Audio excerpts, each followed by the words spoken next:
سورہ آل عمران کی 118 آیتیں ہم پڑھ چکے، آج 119ویں آیت سے ہم شروع کریں گے۔ اس کی 118 نمبر آیت میں پچھلے جمعہ ہم نے پڑھا تھا کہ اللہ تعالیٰ نے ایمان والوں کو کہا کہ اے ایمان والو، لا تتخذوا بطانة من دونکم لا یألونکم خبالا، کہ تم غیروں کو کبھی اپنا رازدار نہ بناؤ، مشرکوں کو، بے ایمانوں کو، منافقوں کو، عیسائیوں کو، یہودیوں کو اپنا رازدار کبھی نہ بناؤ۔ اس کی تفسیر میں کتنے ہی اقوال ہیں۔ کسی نے کہا صرف مشرکین کو اپنا رازدار نہ بناؤ، کسی نے کہا کہ یہودیوں کو اپنا رازدار نہ بناؤ، کسی نے کہا یہودی اور منافقوں کو اپنا رازدار نہ بناؤ۔ قصہ مختصر، حضرت سیدنا ابوبکر صدیق رضی اللہ تعالیٰ عنہ، آپ کے بعد سیدنا عمر فاروق رضی اللہ تعالیٰ عنہ، دیگر صحابہ کرام، ان کے قیاس سے، ان کے اجتہاد سے یہ بات واضح ہوئی کہ ہر کافر جو ہے وہ نفرت کے قابل نہیں ہے۔ صحابہ نے پھر اپنے ادوار خلافت میں کئی مشرکین کو لکھنے کے لیے رکھا، کئی مشرکین کو اپنے عمال کے طور پہ رکھا۔ اس کی دلیل کیا تھی صحابہ کے پاس؟ کہ اللہ رب العزت کا قول ہے، رب فرماتا ہے کہ اے محبوب اپنی امتیوں سے کہہ دو کہ ان مشرکین کو کچھ نہ کہیں، ان کے بارے میں اللہ تعالیٰ سختی نہیں کرتا جو دین کے مخالف لڑنے کے لیے نہ آ جائیں۔ ہر مشرک، ہر بے ایمان جو ہے، اس کے خلاف اس کو مارنا نہیں آپ نے۔ جو اسلام کے مخالف آ جائے لڑائی لڑنے کے لیے، اسلام نے ان سے بالکل کٹ آف ہونے کا حکم دیا ہے۔ تو یہاں بھی وہی بات ہے کہ ایسے لوگوں کو اپنا رازدار نہ بناؤ جن کا تمہیں گمان ہو کہ یہ ہمیں کبھی نہ کبھی نقصان ضرور پہنچائیں گے، یہ اسلام کے کبھی بھی داعی نہیں ہو سکتے، اسلام کو کبھی بھی یہ دین کے طور پہ قبول نہیں کر سکتے۔ تو اللہ کریم جل جلالہ نے ان کے بارے میں یہ ارشاد فرمایا۔ تو اس کے بعد جو اگلی آیت ہے، آیت نمبر 118، اس میں رب ذوالجلال نے ارشاد فرمایا کہ تمہیں یہ جو مشرکین ہیں، منافقین ہیں، یہودی اور نصارہ ہیں، یہ جو تمہیں نقصان پہنچا رہے ہیں نا، یہ منہ سے اتنے تمہارے لیے نقصان دہ نہیں ہیں جتنے دل سے تمہارے لیے نقصان دہ ہیں۔ ان کے دلوں میں بہت زیادہ کوڑ ہے۔ اور پھر اللہ تعالیٰ نے آیت نمبر 119 میں کہا ہا انتم اولائی تحبونہم، میں سنو سنو سنو، جو تم ہو نا، تم، یہ مومنوں کو کہا، مومن بڑا بھولا والا ہوتا ہے۔ اللہ کہتا ہے ہا انتم، خبردار، تم، اولائی، جو تم ہو نا، تم، تحبونہم، تم ان سے محبت کرتے ہو، یہودیوں سے، عیسائیوں سے، مشرکین سے، تم ان کو محبت کے پیغام دے رہے ہو۔ ہا انتم اولائی تحبونہم، فرمایا تم جو ہو نا، تم ان کو محبت کرتے ہو، ولا یحبونکم، وہ تمہارے ساتھ محبت نہیں کرتے۔ تم جتنے مرضی محبت کے پیغام بھیجو، وہ تمہارے ساتھ محبت نہیں کرتے۔ وَتُؤْمِنُونَ بِالْكِتَابِ كُلِّهِ، اللہ فرماتا ہے کہ تم تو وہ ہو جو ساری کی ساری کتابوں پر ایمان رکھتے ہو۔ مومنوں سے کہہ رہا اللہ کہ تم وہ ہو جو ساری کتابوں پر ایمان رکھتے ہو، لیکن ان کی حالت کیا ہے؟ وَإِذَا لَقُوكُمْ قَالُوا آمَنَّا، جب وہ تمہارے ساتھ ملاقات کرتے ہیں تو کہتے ہیں ہم تو ایمان والے ہیں، ہم تو تمہارے ساتھ ہی ہیں، اور جناب ہم تو ہیں ہی آپ کے۔ وَإِذَا خَلَوْا، جب وہ اکیلے ہوتے ہیں، خلوت میں ہوتے ہیں، عَضُّوا، تو وہ کاٹتے ہیں، عَلَيْكُمْ، تم پر، الْأَنَامِلَ، اپنی انگلیاں، بِغَيْظِكُمْ، غصے کے ساتھ۔ وَإِذَا خَلَوْا عَضُّوا عَلَيْكُمُ الْأَنَامِلَ مِنَ الْغَيْظِ، اللہ فرماتا ہے جب وہ اکیلے ہوتے ہیں تو پھر وہ غصے میں، تم پر غصے میں اپنی انگلیاں کاٹتے ہیں۔ عرب میں لوگوں کا وتیرہ یہ تھا کہ عرب کے لوگ جب ان کو بہت زیادہ غصہ آتا تو اپنی انگلی کاٹنا شروع کر دیتے۔ ہمارے ہاں بھی ایسے ہی ہے اکثر کہ لوگ جب کسی کو غصہ آتا تو وہ بڑا جو ہے نا وہ غصے کے ساتھ اپنی انگلیاں کاٹنا شروع کرتا ہے، تو اللہ تعالیٰ نے وہی مثال دی۔ گویا اللہ انسان کی فطرت سے اتنا واقف ہے، بندے کے دلی بھید وہ تو اللہ سے نہیں چھپ سکتے، جو وہ سوچتا ہے اللہ کریم کو انسان کی فطرتی عادتوں کا بھی پتہ ہے۔ یہ ہے علیم بذات الصدور، یہ ہے علیم خبیر، یہ ہے ان اللہ بکل شیء علیم، کہ انسان کے خد و خال تو ایک طرف، انسان کی عادات و اطوار تو ایک طرف، اس کے ذہن کے اندر اٹھنے والے خیالات سے بھی اللہ کریم باخبر ہے۔ تو رب فرماتا ہے محبوب تم اور تمہارے امتی، تمہارے غلام، تم تو ان سے محبت کرتے ہو، تم پھر بھی ان کی مطلب باتوں میں آ جاتے ہو اور کہہ دیتے ہو کہ چلو کوئی بات نہیں، یہ اب سیدھے ہو جائیں گے۔ فرمایا تم تو ان سے محبت کرتے ہو، ولا یحبونکم، لیکن وہ تم سے محبت نہیں کرتے۔ ان کی تو حالت یہ ہے کہ وَإِذَا خَلَوْا عَضُّوا عَلَيْكُمُ الْأَنَامِلَ مِنَ الْغَيْظِ، وہ جب علیحدگی میں ہوتے ہیں تو تم پر اتنا ان کو غصہ آتا ہے کہ وہ کہتے ہیں کہ ہم ان کو مار کیوں نہیں دیتے، وہ انگلیاں کاٹتے ہیں۔ پھر قل، اے محبوب ان کی جب غصے میں یہ حالت ہے، جب وہ اتنے سڑیل ہو چکے ہیں، قل، تو آپ کہیے موتوا بغیظکم، مر جاؤ اپنے غصے میں۔ پھر آپ ان کو یوں کہیے کہ تم مر جاؤ اپنے غصے میں۔ ہمارے ہاں بھی آپ دیکھ لیں، پنجابی میں جب ہم کسی سے لڑائی کرتے ہیں یا کسی کے ساتھ ہماری کوئی لگتی ہو تھوڑی بہت، اور پھر وہ کوئی بات ایسی کرے تو ہم کہتے ہیں کہ تو انجی سڑ دے رہنا، تو انجی سڑ دیں مر جانا۔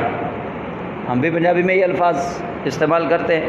تو اللہ کریم فرماتا ہے قل، اے محبوب آپ ان سے کہیے موتوا بغیظکم، مر جاؤ اپنے غصے میں، تم ایسے ہی مرو گے، اسی غصے کے اندر تمہیں موت آئے گی۔ ان اللہ علیم بذات الصدور، بے شک اللہ کی ذات وہ ذات ہے جو جاننے والی ہے تمہارے دلوں کے خیالات کو، تمہارے دلوں کی خبروں کو، تمہارے دلوں کی حالت کو۔ اور پھر اللہ ان کی دوسری حالت بتا رہا ہے، فرمایا تم تو ان سے محبت کرتے ہو۔ ان کی پہلی بات یہ کہی کہ تم ان سے محبت کرتے ہو، لیکن وہ تم سے محبت نہیں کرتے، جتنے غیر مسلم ہیں وہ تم سے محبت نہیں کرتے۔ ان کی حالت یہ ہے کہ جب تم سے ملتے ہیں تو کہتے ہیں کہ ہم ایمان لے کے آئے، ہم تو تمہارے ساتھ ہیں، علیحدگی میں وہ تم پر غصہ ہوتے ہیں۔ اور ان کی ایک حالت اور ہے، اللہ فرماتا ہے ان تمسسکم حسنۃ تسؤہم، جب تمہیں کوئی اچھائی پہنچتی ہے نا، جب تمہیں کوئی انعام ملتا ہے مسلمانوں کو، جب تمہیں کوئی نیکی ملتی ہے، تسؤہم، تو وہ منہ بنا لیتے ہیں، برا منہ کرتے ہیں، ان کو چڑ آتی ہے، ان کو بڑی ناگوار گزرتی ہے۔ وَإِن تُصِبْكُمْ سَيِّئَةٌ، اور جب تم پر کوئی مصیبت گرتی ہے، جب تم پر کوئی برائی آتی ہے، یفرحوا بها، تو وہ بڑے خوش ہوتے ہیں۔ گویا یہ کفر کی اور نفاق، منافقت کی ایک نشانی اللہ تعالیٰ بیان کر رہا ہے کہ جو انسان کافر ہوگا وہ مسلمان کے بارے میں یہ سوچے گا، مسلمان جب خوشحال ہوگا، مسلمان کو خوشی ملے گی، اللہ فرماتا ہے پھر وہ جلتے ہیں، پھر ان کے دلوں میں کوڑ آتا ہے مسلمانوں کے لیے۔ اور دوسری حالت فرمایا جب مسلمانوں کو کوئی برائی پہنچتی ہے، تکلیف پہنچتی ہے، پھر وہ بڑے خوش ہوتے ہیں۔ ایسا ہی آپ دیکھ لیں کہ مسلمان کی ایک چھوٹی سی خوشی جو ہے وہ یہود و نصارہ سے برداشت نہیں ہوتی، اور مسلمان پر جب غم پڑتا ہے پھر وہ خوش ہوتے ہیں۔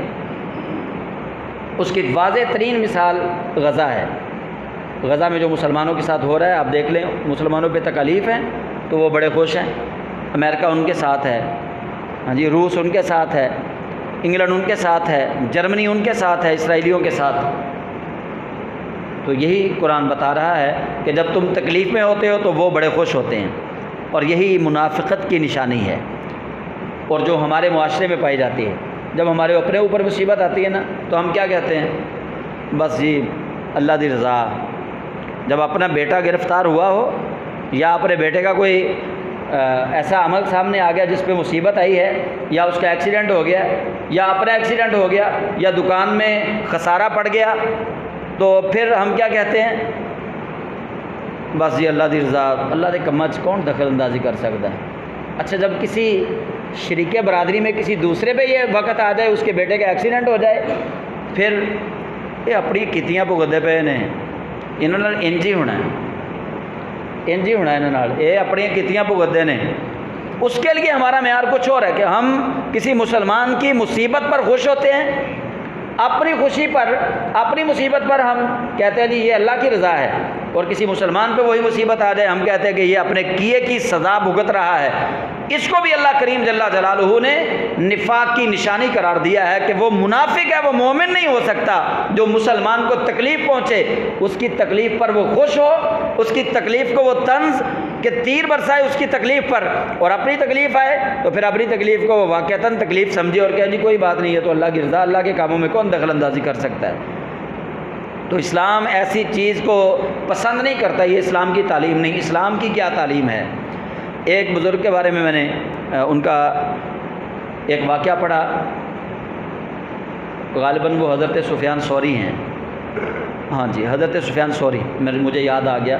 حضرت سفیان ثوری رحمۃ اللہ علیہ دکانوں کو آگ لگ گئی، کپڑے کی دکانیں تھیں، باقی دکانیں جل گئیں، آپ کی دکان بچ گئی، آپ نماز پڑھنے کے لیے گئے تھے، جب واپس آئے نا اپنی دکان کو دیکھ کر کہا الحمدللہ، دکان اپنی بچ گئی تھی آپ کی، باقی دکانیں جل گئی، اپنی دکان دیکھ کر آپ نے کہا الحمدللہ رب العالمین، یا اللہ تیرا شکر ہے میری دکان تو بچ گئی۔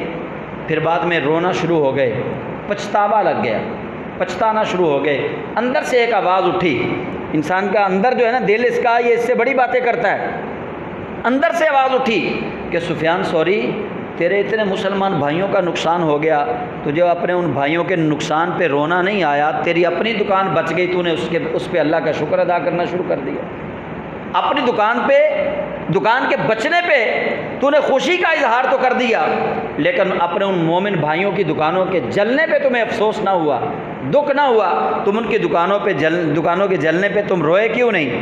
حضرت سفیان ثوری کتنے دن اللہ تعالیٰ سے اپنے اسی گناہ کی معافی مانگتے رہے، اللہ سے معذرت کرتے رہے کہ یا اللہ یہ مجھ سے گناہ ہو گیا، حالانکہ یہ گناہ نہیں ہے، بس ان کے دل نے اس بات کو تکلیف محسوس کیا کہ یہ بات جو ہے یہ بڑی تکلیف دہ ہے کہ مجھے ان کا دکھ ہی کوئی نہیں ہوا۔ اصل مومن یہ ہے کہ مومن اپنی تکلیف کو بھی اللہ کی رضا سمجھے اور اپنے مومن بھائی کی تکلیف کو بھی اللہ کی رضا سمجھے۔ ہم کبھی کبھی ایسے ہوتا ہے ہمارے ہاں کہ ہم سمجھتے ہیں کہ جب دن بڑے اچھے ہوتے ہیں نا اللہ دا بڑا کرم، اللہ دا بڑا کرم ہے، جب دن اچھے ہوں، گاڑی ہو، بنگلہ ہو، اور جب کوئی ایسے کرائسس کا ہم شکار ہو جاتے ہیں، پھر کوٹھی بک گئی، کار بک گئی، موٹر سائیکل بک گئی، تو پھر کیا کرنا چاہیے؟ پھر بھی تو اللہ کا شکر ادا کرنا چاہیے۔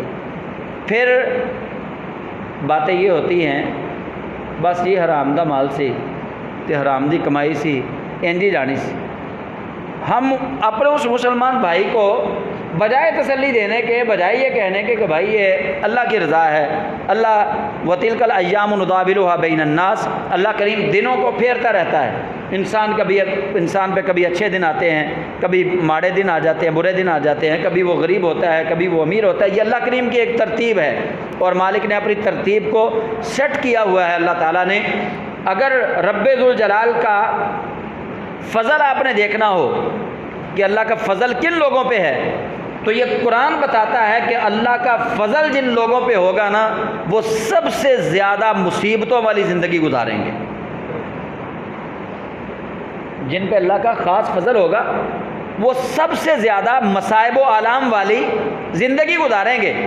کیوں؟ اللہ فرماتا ہے وَلَنَبْلُوَنَّكُمْ بِشَيْءٍ مِّنَ الْخَوْفِ وَالْجُوعِ وَنَقْصٍ مِّنَ الْأَمْوَالِ وَالْأَنفُسِ وَالثَّمَرَاتِ وَبَشِّرِ الصَّابِرِينَ۔ رب فرماتا ہے ہم ان کو آزماتے ہیں، جتنا کوئی اللہ کے قریب جائے گا اللہ کریم اس کو اتنا ہی آزمائے گا۔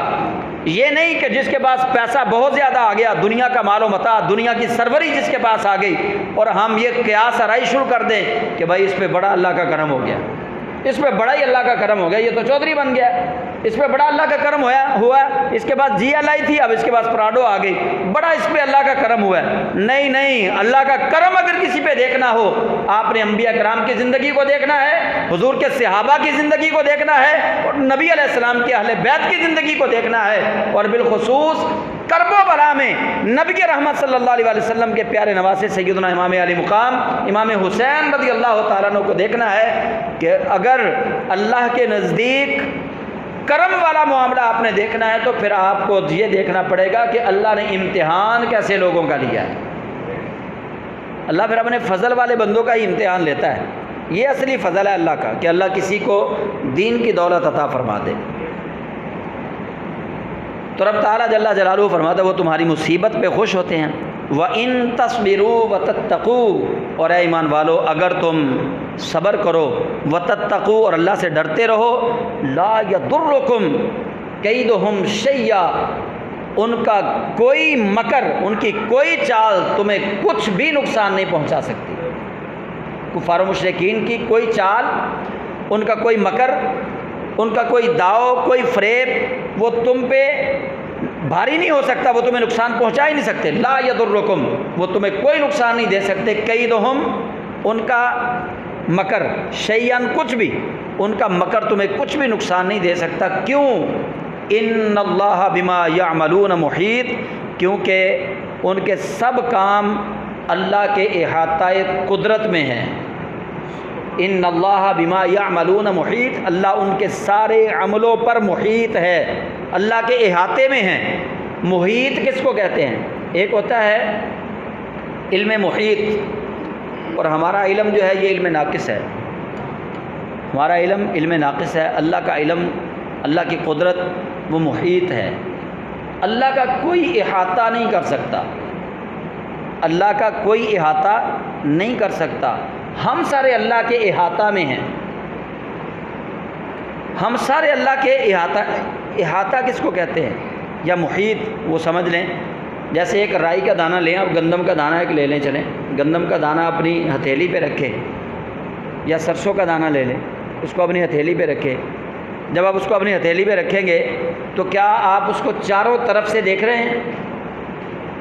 حالانکہ وہ چھوٹا سا ایک دانہ ہے، اپنی انگلی میں پکڑ لیں، کیا آپ اس کو چاروں طرف سے دیکھ رہے ہیں انگلی میں پکڑ کے، انگلیوں میں؟ نہیں. جو حصہ انگلی کے ساتھ مس ہے وہ آپ نہیں دیکھ سکتے، آپ اس کا احاطہ نہیں کر سکتے. احاطہ کرنا یہ ہے کہ آپ اس کو چاروں طرف سے دیکھیں، کسی چیز کو بیک وقت دائیں سے بائیں سے آگے سے پیچھے سے اس کے ہر طرف سے وہ چیز ایک نظر میں آپ کی آنکھوں کے سامنے ہو، اس کو کہتے ہیں کسی چیز کا احاطہ کرنا. اللہ نے سب کا احاطہ کیا ہوا ہے، ہم سب اللہ کے احاطہ میں ہیں. اللہ محیط ہے، اللہ احاطہ فرمانے والا ہے، ہم اللہ کا احاطہ نہیں کر سکتے. تو اللہ فرماتا ہے ان اللہ بما یعملون محیط، ان کے جو عمل ہیں اللہ کریم جل جلالہ ان کے تمام عملوں کو گھیرے ہوئے ہیں. یہ آیت نمبر 120 تک آج کا یہ سبق ہے، 2 آیتیں بس.